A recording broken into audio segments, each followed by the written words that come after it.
નમસ્કાર, હું છું કેથલ અને આપ જોઈ રહ્યા છો CB24।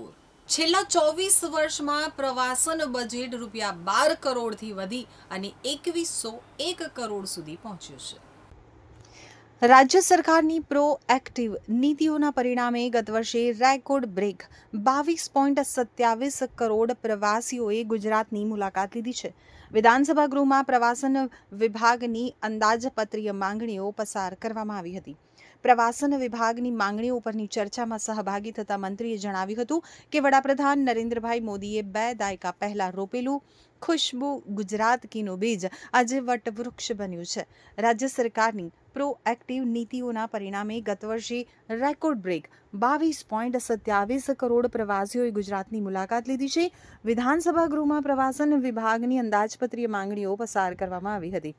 તો મંત્રીએ જણાવ્યું કે વર્ષ 2001-2માં પ્રવાસનનું બજેટ માત્ર 12 કરોડ હતું, જે આજે મુખ્યમંત્રી ભૂપેન્દ્રભાઈ પટેલના નેતૃત્વમાં વધીને 2101.2 કરોડ થયું છે।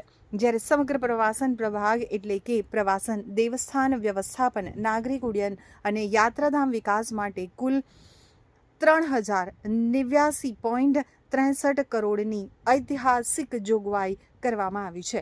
રાજ્યના યાત્રાધામોને હવે સ્માર્ટ સ્પિરિચ્યુઅલ ડેસ્ટિનેશન તરીકે વિકસાવી અને ગુજરાતને શ્રેષ્ઠ યજમાન તરીકે પ્રસ્થાપિત કરવામાં આવશે।